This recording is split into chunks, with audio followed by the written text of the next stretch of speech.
Hello, and welcome to this episode of The Issue on the ASGCT Podcast Network. I'm your host, Emily Walsh Martin, and I'm very excited to share this episode with our guest, Dr. David Altshuler, the Chief Scientific Officer of Vertex Pharmaceuticals. As you'll hear, David came to Vertex after a lengthy career in medicine and academic research, which is where our paths first crossed. On the podcast, we'll discuss how David and the team at Vertex think about innovation in drug development and how that impacts how they select indications and targets and therapeutic modalities that they work on. We'll also talk about what he'd love to see happen with new cell and gene platform technologies that are being brought forward. Importantly, this interview is a tad longer than others because it will need to tide you over through August when I'll be on holiday.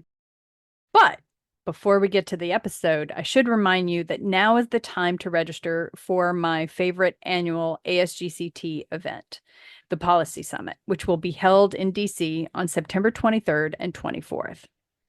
Now, whether you attend in person or virtually from home, the office, or the high seas, you will not want to miss this year's program.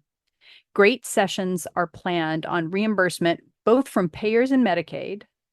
Also, in-depth discussions about the current outlook for venture capital and strategic investment in cell and gene therapies. And of course, no policy summit would be complete without sessions on the evolution of the regulatory landscape. Advanced registration ends 23rd of August, so register now for that discount. And now, on to our episode with David Altshuler.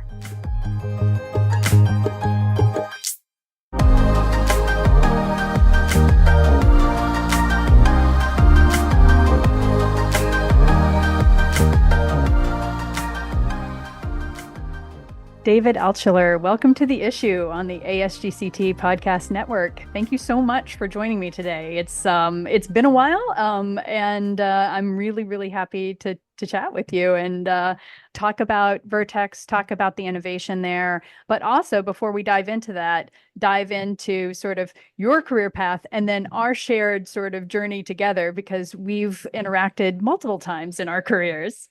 Well, thank you, Emily, for having me. And it's a pleasure in general, but it's a particular pleasure to do it with you, since I remember meeting when you were just finishing grad school and I was just starting my lab, and to have had the chance to work together and observe this over almost 25 years has been really fun. Yeah, I know. It's I was trying to do the calculations today, and yeah, I think it was like 23 years ago. I came to what was then called the Whitehead Center for Genome Research, interviewed with you, ended up working with you on a number of programs during my postdoc, and just mostly what I remember, though, I'm going to be honest, about that day was it was a very cold day. I can't remember exactly what month it was, but it was a very cold day, and you took me down like the back stairwell to this amazing Thai restaurant inside the building. Yes. I was like, this works for me. I can make this work. Well, actually, I think the actual story was that you were finishing your PhD at UCSF, and you applied to one established faculty member in Eric Lander, and one just starting his lab. I don't even think I'd started my lab yet. I think it was like was about to start it. And I believe that we both offered you a job and you picked a job with Eric, but nonetheless, the Whitehead Genome Center being what it was, we ended up working together, and we published that fun paper together on natural selection and genomics. And so in the end, it didn't matter because we got to work together anyway.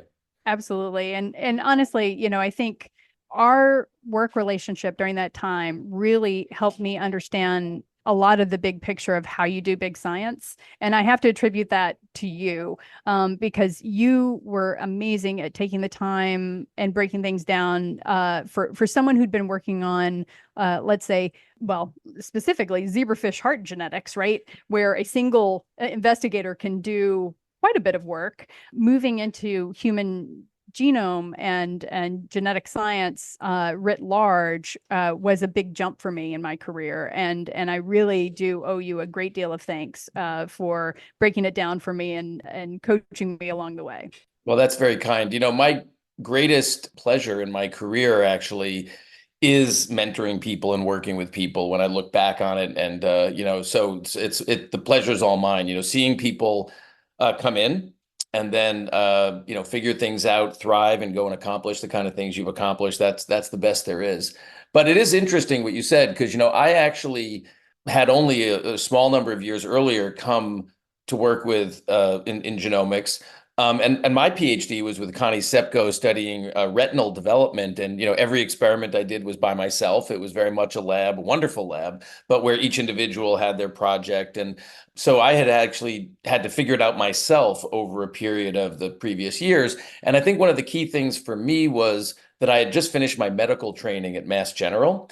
And medical training, certainly at Mass General, is a team-based activity. Like, you have a team of doctors, you have the attending and the residents and the interns and the medical students, but you've also got the nurses and the physical therapists and the transporters and the radiologists, and everything is team-based. And I think that coming out of my medical training and then into genomics, I was able to, if you will, bring some of the way of working together to achieve something bigger than yourself from medicine into what was needed in genomics was teamwork, but it was very different than if I'd gone straight, I think, from a PhD, not having had that medical experience. Absolutely. Yeah, no, I mean, and what's interesting, right, is now we both find ourselves, in this space where teamwork is the only way to get things done, right? No one can be an island. No one can do this on their own. And in fact, intense teamwork is how these products, cell and gene therapy products, actually move into the clinic successfully, and help patients.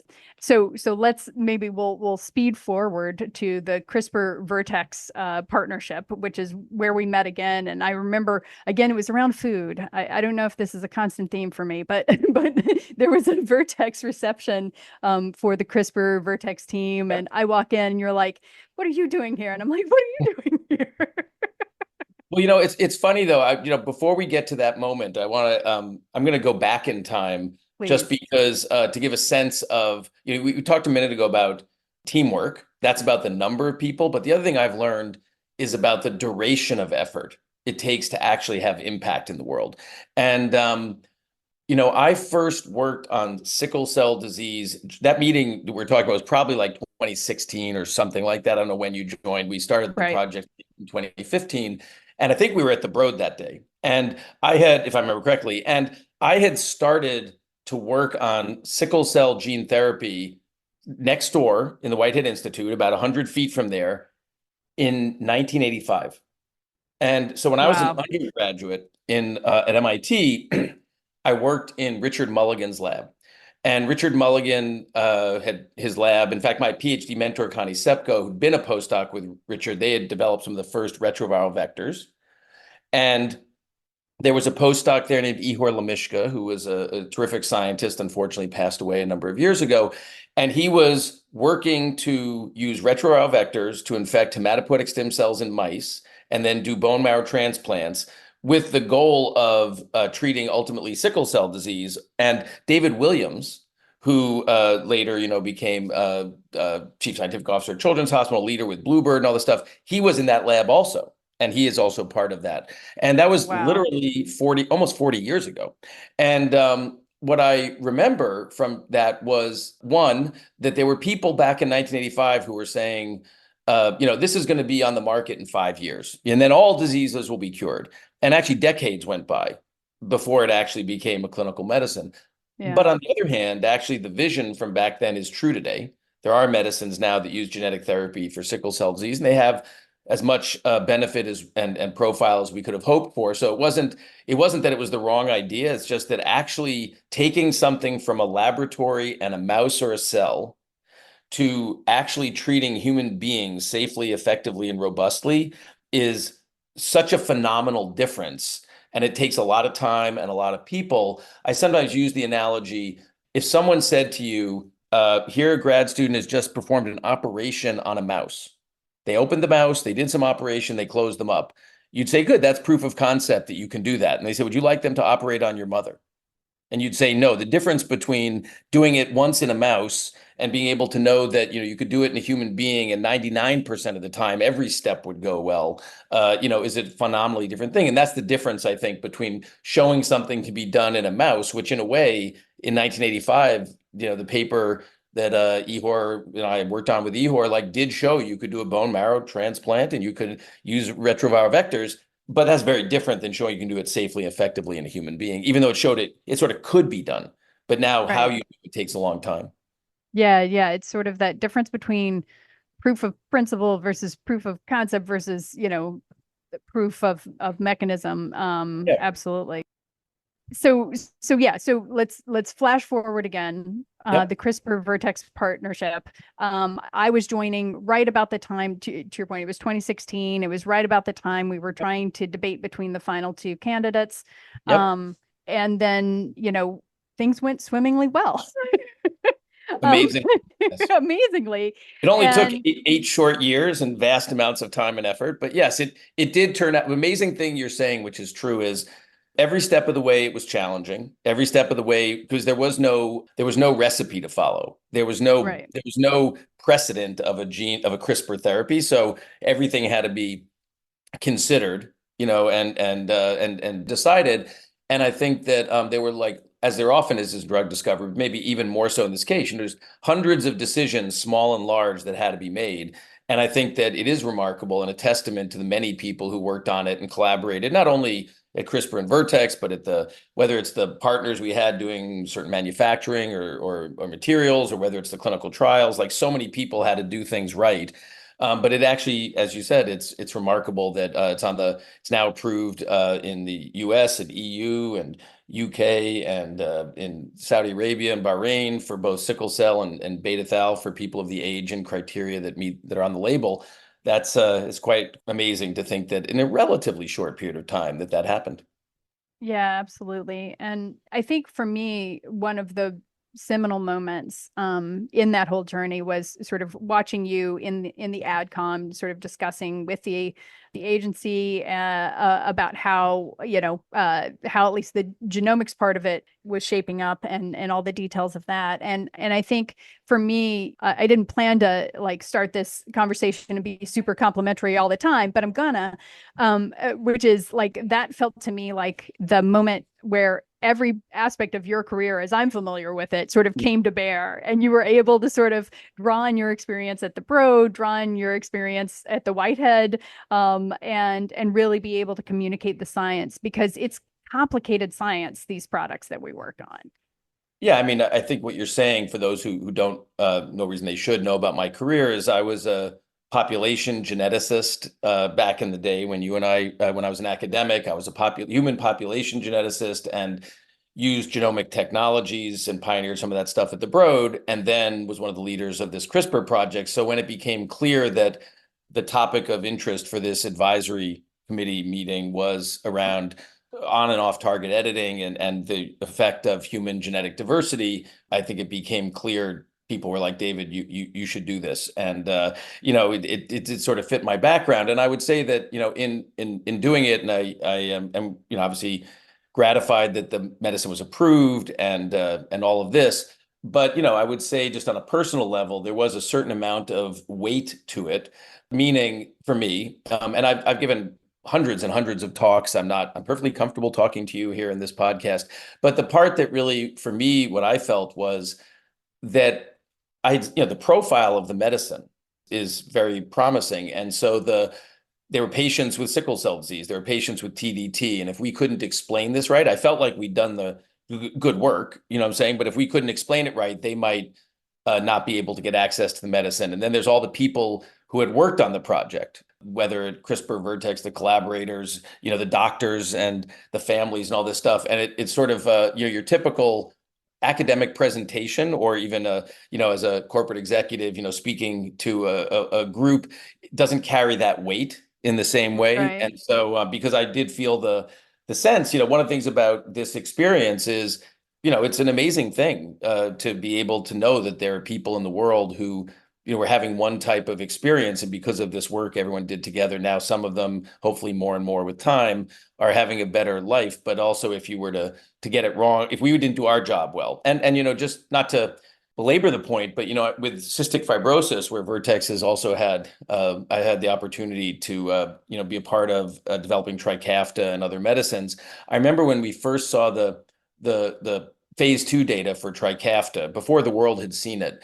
The data was remarkable, but the feeling we all had was actually one of responsibility and obligation. Like it wasn't like, hurrah, let's go have a party, because it was like, wow, this actually will really matter. And now we have to carry this forward and get to patients. I don't know if everyone listening, it may not seem that way, but the actual responsibility of when something doesn't work, there's a lot of things you can do to try and figure it out. When it does work, now it's on you to execute and not, do everything right so that people have the potential to benefit from it if they choose.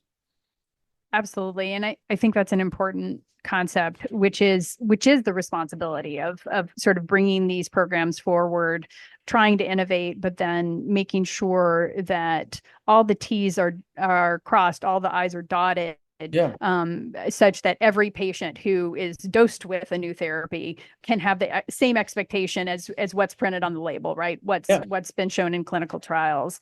And, that sort of takes me to my next line of question, which is, I think sometimes in our field, there's this sense that, the structure and operationalization of the science that we do can sometimes be at odds with innovation, but that's never been my experience. And I'm guessing it's also not yours, because it seems to me this is something that Vertex and the teams that I've worked with at Vertex do incredibly well, which is sort of they can be open-minded about the innovation and sort of the unknowns that need answering, while at the same time figuring out how to deliver reliably the standards of drug development. And I'm curious, how do you generate that culture? That's a great question. First, let's start with like, what is innovation? And there's a definition of innovation that one of my colleagues taught me about. I think it's from a professor, if I remember correctly, at University of Pennsylvania. But the definition is, innovation is a new solution to an important problem that creates value. And all three of those things matter. It's a new solution, otherwise it's not innovative. It's an important problem, because otherwise, I guess the question is, does it matter? And it creates value. And I think that's actually a different definition than what a lot of people think it is sometimes in science, which is just a new idea without the sort of, it's an important problem and it creates value. And certainly in my career, because at the Broad as well, or being involved in genomics, that was certainly a purpose-driven organization, even though we did a lot of things that I think were innovative and published lots of papers and all those things. And I think that my experience, which is somewhat different, I think, than how some people think about it, is that having a clear and very compelling mission and clearly defined goal. Let's take, for example, being able to bring the first CRISPR therapy forward for patients with sickle cell and beta thal. That's a very audacious goal. But saying that's the goal, if everyone's going to work on it, that doesn't mean you're not innovating. It says, but there's like a sort of a focus to the innovation. We want to achieve that. And another is the idea that you're going to make sure that quality is high. So again, sometimes I think people think like, well, innovation can mean just try it and see what happens. There's the Silicon Valley idea, work quickly and break things. That doesn't work in drug discovery, right? So you have a goal, you have teams that are working together, you know that quality matters, and you also have to sort of pull the thread and think, well, if I do this here, what will happen down there? Those are all different, but within those constraints, you can innovate a lot. And I think that that's part of the trick to getting teamwork and innovation, is that if everybody has their own goal, if you have 100 people all running in 100 directions, maybe there's some innovation there, but you're not going to get very far. And conversely, if people say we're going to try and get to a goal, but the only way to get there is walk down this lane exactly the same way, marching like this, that's not innovative either. The image I sometimes have heard, which I like, is the idea that, let's say a group of people are down in the valley and they're saying, we want to climb to the top of that mountain. For some reason, let's say there's a reason to get there. We're going to help bring food to someone who needs it on the top of the mountain, or I don't know what. And then you say, but you all go try and figure out how to get there. And some of you will say, I'll swim across the lake and then I'm going to go up that route. And someone else will say, I'm going to go up the foothills and then go up the back. And someone else will say, I'll make a helicopter and fly to the top. You can innovate, but the goal is there. And so that's part of, I think, what is special about Vertex is, on the one hand, there is a very strong culture of innovation and doing things that, whether it's the cystic fibrosis correctors, the sickle cell disease, the type 1 diabetes cell therapy, et cetera. I could go on, the new non-opioid pain medicines. Each one of them is very innovative, but each one of them started with a very carefully selected, audacious goal with a lot of thought as to, was it going to be achievable, and a lot of teamwork. But within each piece, you say, how can I innovate to get to where we've never been before? Yeah, that makes sense. And I think you're right, sort of that goal. And it sounds like, in a lot of ways, that goal is very much a patient-focused goal of here's a set of patients. Like we understand the disease well enough to know that here's a goal we can achieve. And then, let's take the mountain together. That's definitely the Vertex strategy, and I would say the R&D strategy. And it was actually a new strategy that we created in 2015 when I joined as CSO. Before that, there was a lot of great work at Vertex, but it was quite heterogeneous. Like the San Diego site, led by Paul Negulescu, that was discovering the CF medicines and working on pain. That he had a strategy which is actually quite similar to what we still have today at Vertex. But there were other sites that had other strategies. And one of the things that actually led me to move from academia to industry was having done human genetics and genomics for a period of almost 20 years and having gotten involved in talking to companies, collaborating with or consulting for who are trying to figure out how do we use genomics or genetics to impact drug discovery. I came to understand that just from talking to those companies that the focus I had had for at that point, I guess almost 30 years of can you understand human disease biology using human genetics? And then understanding it, could you try and think of better ways to help patients? That was not what most companies were doing. What most companies were doing were saying something's coming out of a basic science laboratory, often in a model system, whether it's a mouse or a fruit fly or zebrafish or what have you. And then we're going to test that hypothesis that it also applies to people by making a medicine and doing a clinical trial. The problem with that is it takes 15 years or 10 or 15 years and costs hundreds of millions of dollars. And I was surprised that there wasn't more focus on the human biology that, had been coming out of human genetics. So when I moved to Vertex, that was the strategy we decided to take, as you said, was pick a relatively small number of mountains to climb where we felt that, one, the diseases had great unmet need and the patients were severely ill and there were a substantial number of them. So it was a real need. And also that we really did understand the human biology because there was some insight from genetics or some other form of human causal biology. And then we put a lot of resources into climbing that mountain. And that's very different than what's called shots on goal, which is the idea of saying, let's try lots of things and see if any of them work. And if any of them get sort of from step one to, if we get from A to B, then we'll look at what got to B and then we'll decide to invest to C and D. And there's lots of reasons why I think picking a small number of high quality projects is a better approach than a large number of low quality projects, shots on goal.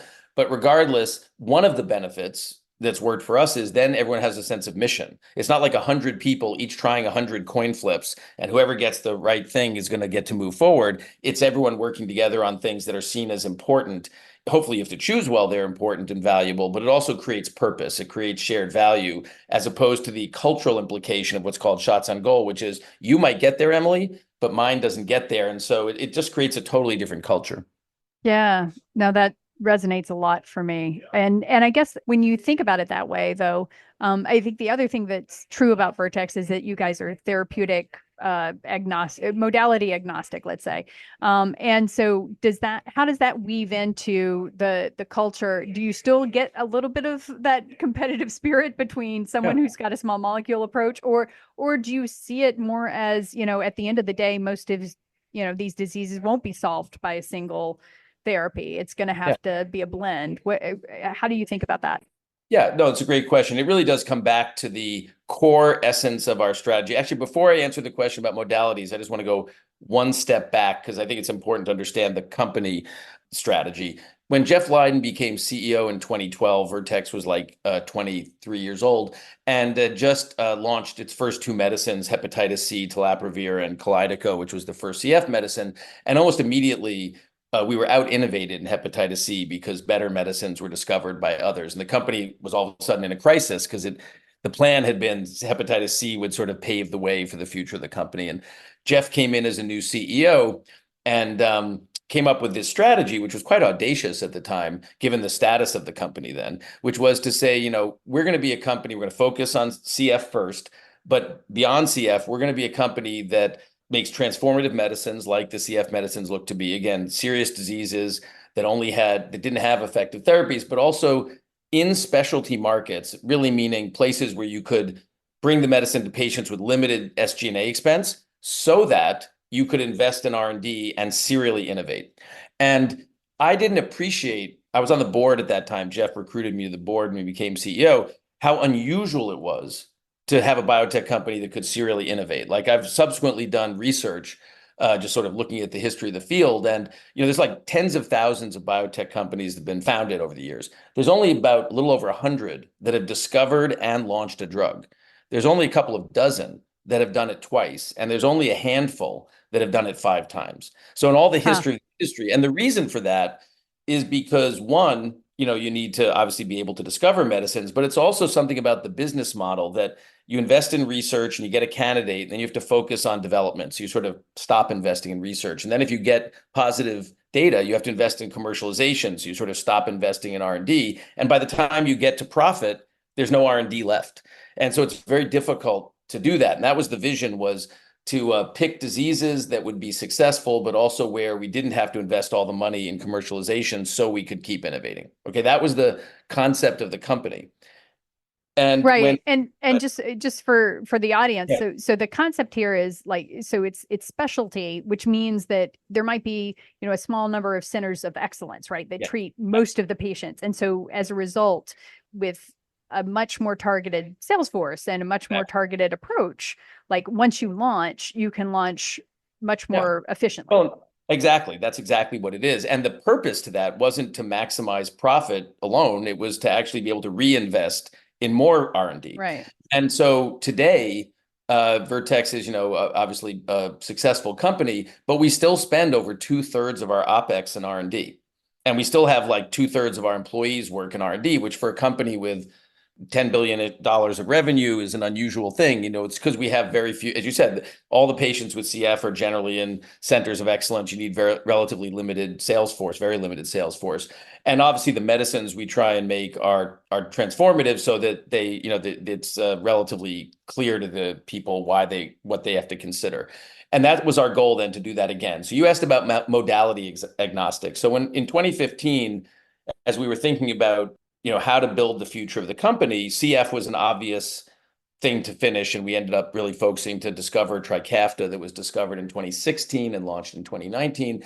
But also we said, what are other diseases that meet all these criteria? They're severe, they're life-threatening, they have great unmet need.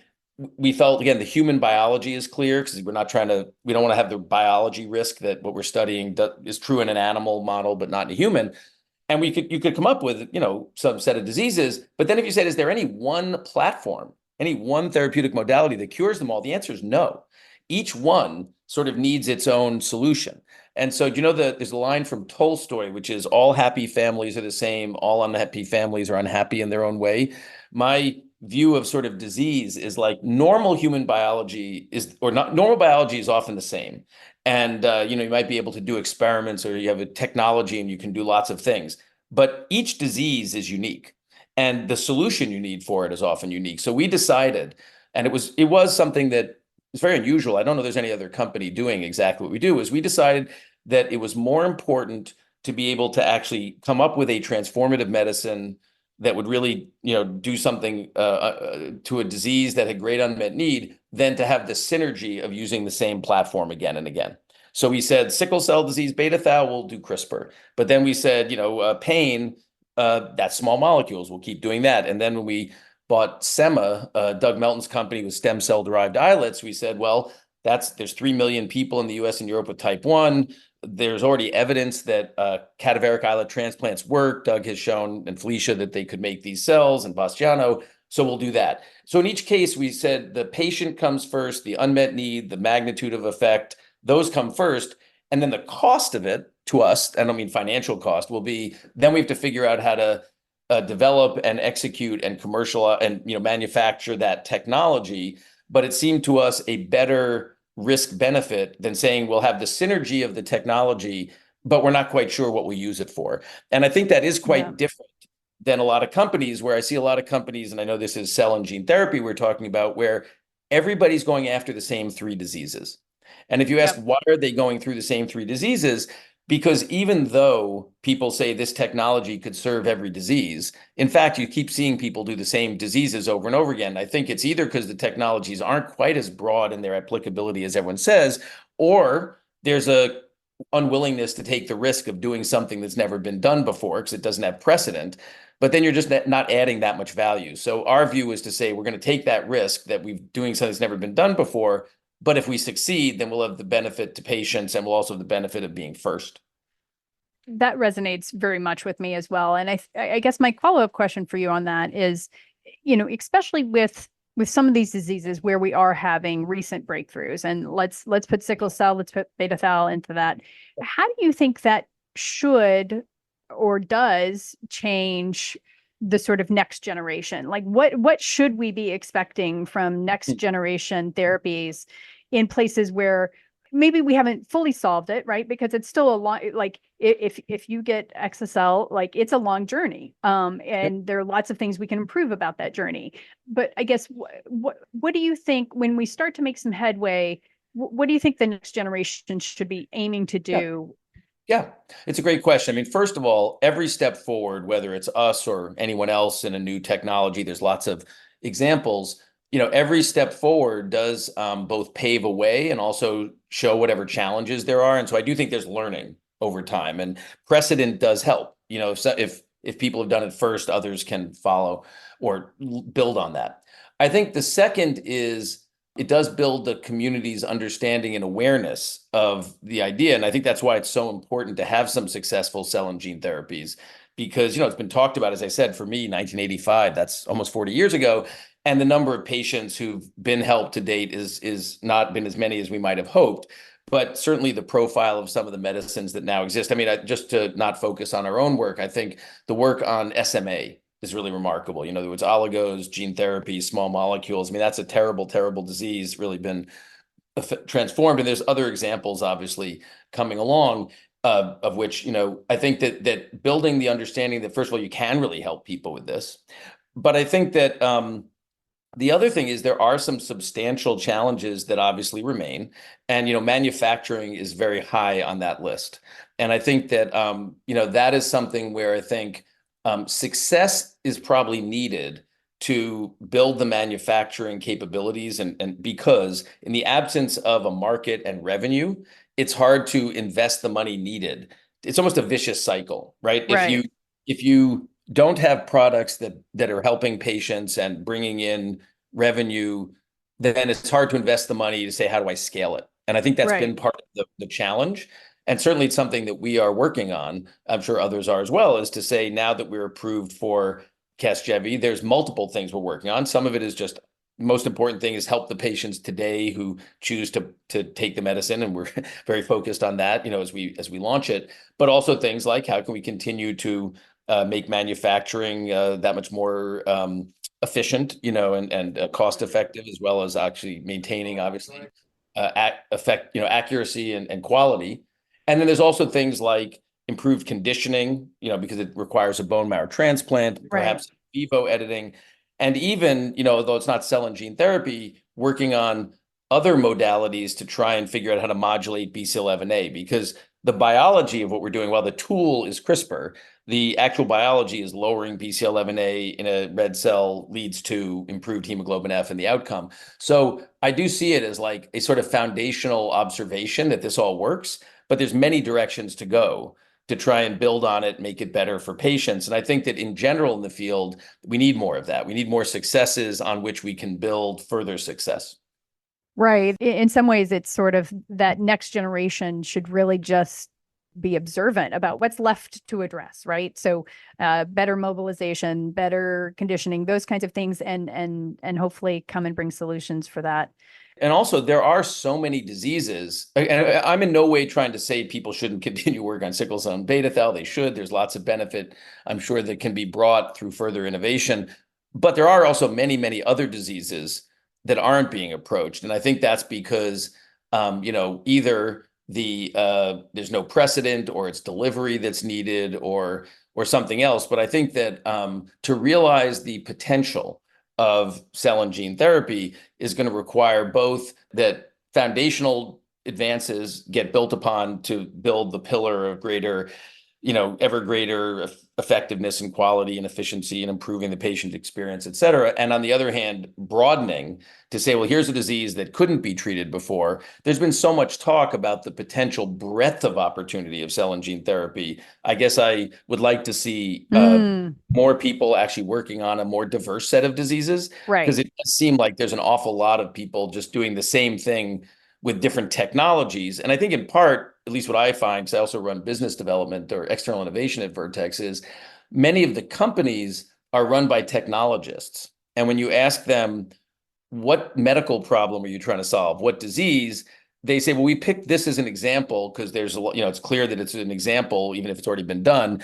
And we're working to prove our technology works. And then after we've done that, someone will figure out what are all the other things you could do with it. My advice to all these companies is, if you want your company to actually succeed and become a successful company, you have to actually create a product that has real value to patients and society. And if not that it couldn't out-innovate somebody's existing product. Again, I'm not trying to say no to that, but there's a million opportunities of diseases that haven't been solved. Bringing together your technology with the right opportunity is where the magic is. And that's why I said innovation is a new solution to an important problem that creates value. Our field has an awful lot of focus on the new solution and perhaps not enough on what are the important problems and making sure that value is being created. Right. And what are the current problems, right? To the degree that some problems are maybe being well covered or not necessarily maybe fully addressed, but have some level of addressment, like, can we be more broad rather than just be focused on the ones that, frankly, might be easier indications, right? I think a lot of people, focused on, for instance, hemophilia for gene therapy simply because it's easy to measure. Whether or not you're having the positive effect. And so, but there are probably other things we could address. Well, and also one of the interesting examples, and I do believe this is why Vertex is a technology agnostic company, is that I do believe that the greatest driver of success is the underlying patient experience, biology, and the target. And that once you have that, multiple technologies can get you there. So examples are like PCSK9, where the human genetics showed, not inhibiting PCSK9 would be beneficial. It is. There were two antibodies, but then there's inclisiran, which is RNAi, and now there's small molecules. Similarly with SMA, initially an oligo, but then there's gene therapy, but then there's a small molecule. And as I said, in sickle cell and beta thal, well, today there's only, for hemoglobin F induction at high levels, there's only gene editing. That would be the case. So again, this is a part of our fundamental philosophy at Vertex, is that what's really drives our focus is patient need, unmet need, severity of disease, and a target that we really think, and assays that we think will work. And then we'll try and say, not that we have a hammer looking for nails, but we got this problem. We'll take whatever tool exists. And again, it does require an organization that is comfortable bringing in new technologies and, and bringing them in. And it does have its own challenges, no doubt. But I think that if you believe that there's lots of diseases and opportunities and targets, and you can just pick any one for your technology, I guess it's technology that's limiting. I actually don't think that's as much the case as everything's limiting. The severity of the disease, the patients, the unmet need, the target. And we've found a couple of dozen, not hundreds, of diseases where all those things sort of line up. And of those, maybe half of them, or 10 or 12, we already have an approach we're working on, or we look for BD. And there's another 10 or 20 we have in our list. It's called the sandbox, where there is no technology yet, but we see if you could figure out how to do X, and it might be deliver to this tissue with a gene therapy, or it might be, drug in RNA instead of a protein, or whatever it is, that if the technology comes along, all of a sudden that's a great opportunity. And that's how we think about it, more than we have a hammer and then let's just hit the same nail and hopefully then there'll be lots of other nails. Yeah. And so when you think about your sandbox, and I perceive that, some of that work you're probably doing through partnerships, some you're doing in-house. When you think about partnering with, let's say, a smaller company who has something in that sandbox that you're interested in, when you think about the partner teams, how what do you wish both sides understood about building good alliances, and how do you make good alliances and make them work? It's a great question. And obviously, the first alliance I did in industry, obviously the Broad was and human genetics, very collaborative field, but the first alliance that I did at Vertex was the CRISPR alliance, and you were there. We were all learning. CRISPR was a new company. We were learning together how to do it. But now we've done, I don't know, like 27 or 28 deals, in the last 10 years. And there are things that I've learned. First, it's really important that you actually are aligned and have sort of a shared purpose and goal, right? If you're not aligned with each other, it's going to be very difficult. And so it's important when you talk to really understand what each side wants. And if you're not really aligned, it's probably not going to work well. Yeah. The second is you have to have real clarity as to sort of roles and responsibilities. Sometimes in our deals, the other party's doing it and we meet with them and hear what they're doing. In the case of CRISPR and some of the other ones, or our Moderna collaboration for CF, like very much a partnership working hand in hand. Whatever it is, clear roles and responsibilities are important. I think that, the being data driven and transparent is really key. Having regular meetings where you really look at the data and being honest and go, hey, this is really promising, let's accelerate, or that's not looking good, let's change direction. And being willing to either pour on the resources when it looks really good, or to pause or even stop if it's not working. These are very basic things, but I think that a lot of it comes down to a really clear goal, really aligned people, being transparent, doing high quality work. And it's not all going to work out, and it's fine. Like, I think you can be like, hey, this was a great idea. We did the 3 things we said we'd do. It didn't work out. Let's all move on. Because if a small number of them turn into Casgevy with CRISPR or the other examples, that's a win for everybody. And that might sound very simple, but the other thing is making sure that there's someone at the top of each company who is actually committed to making it work, so that if the teams are having trouble getting answers, they can go to these people and they'll solve it. Because it's very hard for teams, to figure out like, hey, we're not sure how to work with this partner. What should we do? It's sometimes helpful to have someone more senior who can work it out so that the teams don't have to try and guess. Right. Yeah, no, that resonates a lot. I think the other, and maybe this is sort of implicit in everything you said, for me, the thing that I look for is that empathy to understanding, like both sides understanding the sort of, let's say, either scientific pressures, staffing pressures, and corporate pressures that the other side's going through, to be able to say, okay, I get it that you want this, but can we do it a different way? Like, what's a different way we can achieve the same goal? And that's actually what I mean. Totally agree. And that's what I mean by sort of aligned interests and transparency. And you're right. Like a larger company might have a different set of priorities than a smaller company. But in the end, you have to be focused on, we want to win-win. And that's the thing we always try and do. Because the other thing that we look at is we do want to be a good partner. And we want to be a good partner both so we could be productive, but also so we can do more partnerships. Like it's something, the expression, what is it? Trust is built slowly over time and can be, dissipated in a minute. Every collaboration we do, actually every discussion we have, even if it doesn't lead to a collaboration, and then every collaboration, again, I lead external innovation, it's like, is part of building relationships. Even if collaboration X doesn't work, you want them to leave, and we want to leave with good feeling, because maybe, first of all, that's good human beings, but also because maybe it'll be like, it's almost always the case that like 6 months later, there's some other company and it's some of the same people, or, there's another opportunity. And once you do that, and again, it is a particular approach. It doesn't mean you're not rigorous, doesn't mean you're not able to say no, or I'm sorry, that didn't work, or hey, we can't go there. But I do think that being a good partner pays off in the end. And also setting up the contract so it works. One of the things that's helpful to Vertex is we do have a relatively small number of diseases of interest. Many technology companies or platform companies, for example, work on cancer, and we don't work on cancer. They might have multiple projects and we want to do one. So we always say to them, look, this is a win-win. Like, if you work with us on the one we're interested in, that's non-dilutive financing for you, and we'll help you figure out how to make that work. And then you get all the other diseases, all the other things you want to do. So hopefully that's a win-win, as opposed to, like being misaligned, in which case then you're just not going to work well together. Yeah, no, that makes sense.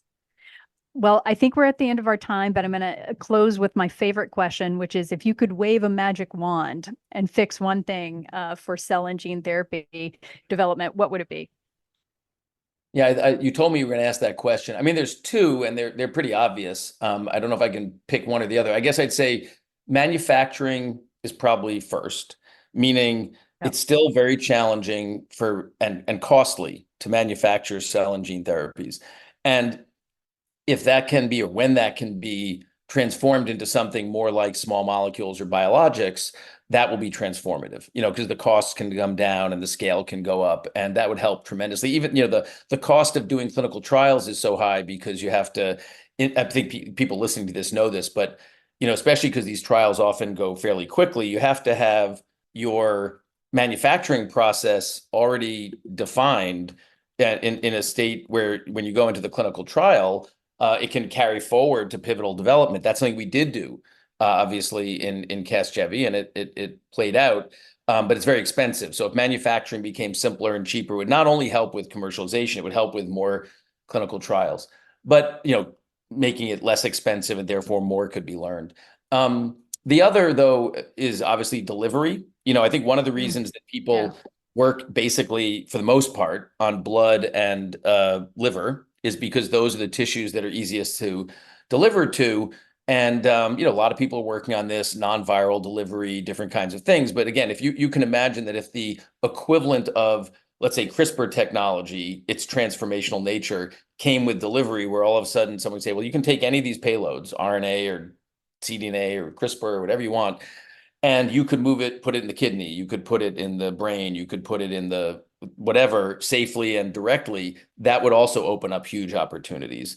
And so, I think everybody is aware of these things, but I think that it certainly was not the case 10 years ago that the payloads were all in place. In fact, you may remember, Emily, you probably do, that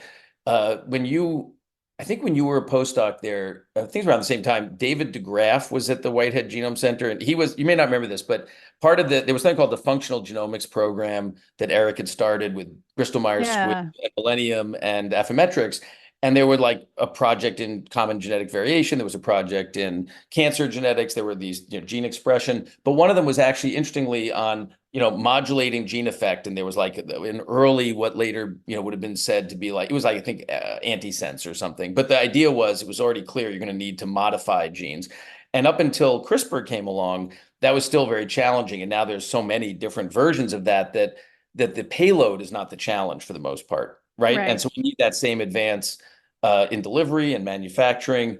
But in the meantime, there are patients who are benefiting, and we just have to keep climbing that mountain and saying, what other diseases? There's so many severe diseases, both in inherited diseases, cancer, et cetera, and just keep pushing, because the technologies do work. There are patients with unmet need, and you and I had the blessing of being able to work together and see one of them to the place where it's now approved. And certainly at Vertex, our commitment and focus is make sure, one, this approved medicine is there and helpful and effective and quality for the people who do it, and to continue to invest to try and make it, extend and enhance what we can bring to patients with sickle cell and TDT. Well, thank you so much for your time, David. This has been fantastic to hear your thoughts on how we, move forward as an industry in this space, and also, maybe be a little modality agnostic when we when we think about patients and how to help them the best. Or if you have a modality, find a new nail that no one's hammered before, Exactly. because that will help your company as well, right? Like if you're the only one who has a medicine for X, your company's worth a lot more than if you're the 15th who's tried it. So that actually, I think, is a win-win. Exactly. So building win-wins. Thank you so much, David Altshuler, Thanks, for Emily. joining It's us. great to see you.